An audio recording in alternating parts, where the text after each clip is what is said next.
1.5 million, diba? From CRS 15 years ago, diba? 15 years ago, and you're still here. And then also started as diocese program and then spinning off. So many of you have already spun off from the diocese.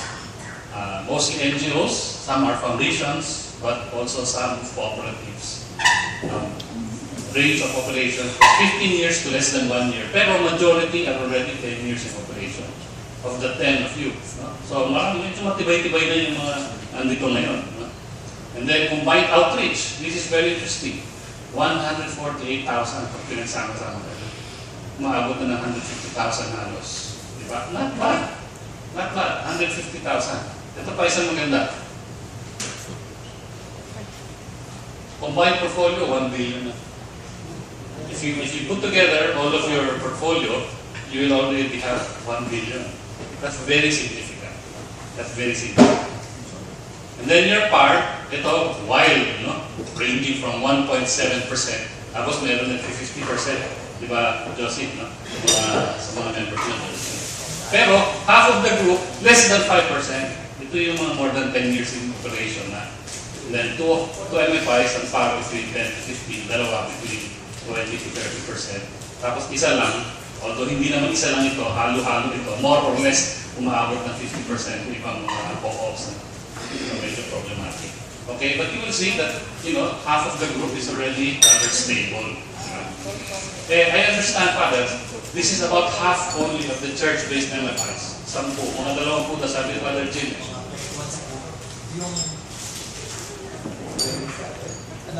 When we started, siguro almost 10 na. 14. Wala yung mga non-CRS members. I don't know if you can parang have a rundown, pero in my experience, more or less, ito ang alam kong active all over the country. From Mindanao, isang hindi nakapunta dito, si Sister Adele. Kaya, tama, Nilamdek. Yeah, but Nilamdek is not in our loop kasi. But I think we should, actually we can decide to invite them. So, but Nilamdek also is there. And then from Visayas, sino pang alam ninyo from Visayas na nag-operate ng church space? Sa CCFC. Okay. So we can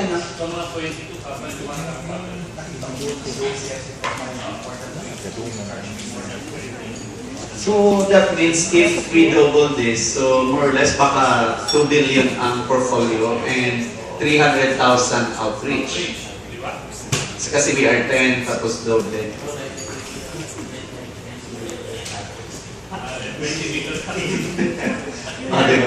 Diba?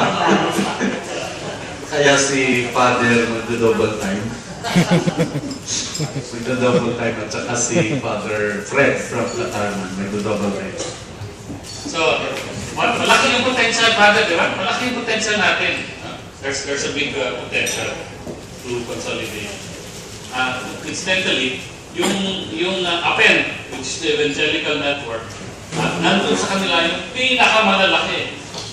Yung 150,000 ninyo, isang MFI lang na member nila. Imagine, TSPI, ilan ang members? That's 300 siguro, 300,000.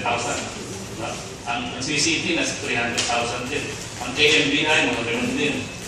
So, doon sa tatlo pa lang, 1 milyon na ang kliyente. Tayo medyo nakuhuli. Of course, hindi naman tayo nagko-compete, pero, di ba, if you think of how the potential of using the microfinance client as a base for evangelization, for mobilization, for citizenship, etc. Napakalaki ng potential. Ito yung current issues and concerns that you raised yesterday. The first two are the most common: taxation, government joint, and then a few merong problema sa PAR, collection. Tapos dun sa isang grupo yung decreasing number of followers sa inyo yata yun. And then yung iba, very specific concerns na. So, si Arlie, yung legal, yung litigation problem, no? Sila Father, yung strengthening yung audit para ma-avoid yung taxation sa Albay. Tapos sila Father Jim naman, yung pag-institute ng SPM, how do we measure our impact? Tapos sila Father Jovic din, yung clients formation, yung mga kliyente and then to provide them with business development services. Dito sa Serbianos yung security, very traumatic yun eh. I know that. Imagine, hold up yung stock pagkatapos ng hostage, di ba? Nabalita. Hindi na. Ano? Nabalita. Sa inyo pala yan. Sorry, sa inyo pala. Oh, so that's very traumatic. As a matter of fact, yung CCT, nagawin siya ng staff na napatay, tapos another MFI na hostage. No? So that's really very traumatic. May casualty na rin kayo. So, hindi pa nasa-solve yung issue na yan. Kung na tayo solution na. Well, yung iba, sinasabi ni Philly Del Bel, sabi si Arne, yung mga clients na pinag-deposito, hindi na yung staff na kumuha ng pera.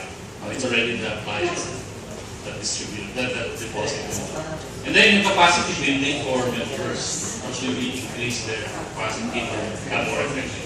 And formation also. Formation.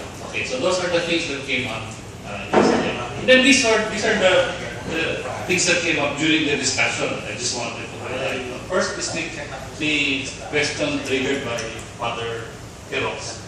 Where do you source your funds and how do you grow them? Then the idea of from you start up and then eventually you scale up. The MFIs will always continuously be hungry for funds. Yan ang isang challenge sa microfinance. You cannot stop growing. Diba? Ang buhay ng MFI is in expansion. Outreach. Kaya nga dun sa peso, diba? Yung O is outreach. That's how you are measured. To what extent are you able to grow? But you can only grow if you are efficient and if you continuously have net surplus that you can reinvest into investing. Then, how do we explain interest rate to non-practitioners? So tayo rin kakaintindihan na tayo. Di ba? Ha? By Father rin.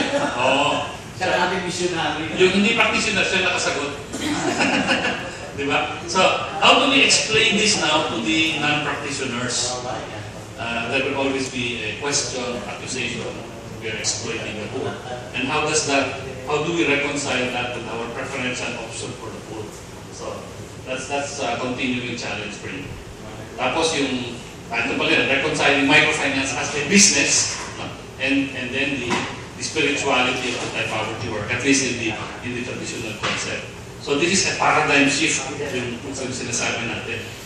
How are we able to convince other parishes, other dioceses to embark into something like this? First, they have to make a paradigm shift. The first one to have the shift must be the bishop. Because if your bishop does not believe, there is nothing you can do. So I think we will send Father Edwin on a mission to explain to all the bishops yung sinabi na kahapon. I think he put it very well. Okay, and then yung instituting SPM, how do you measure your impact? We're supposed to be faith-based, vision-driven organizations. How can we, in concept, in theory, we know that we continue to practice our vision, but can we measure that? Are we starting to measure it in terms of numbers? Are we monitoring the progress of our clients? Nakikita ba natin na talagang nababawasan ang kanilang kahirapan? O nasa isip lang natin? So there are ways now by which to do that. But it's expensive, but you need to do it if you're really serious about measuring your performance. Then, of course, attain efficiency, stability, and growth. Yung continuation ng usapan natin ngayong umaga. I just use this graph as an example. How do you grow? By becoming more efficient, and then as you reach efficiency, you reach stability, and then you continue to grow. But always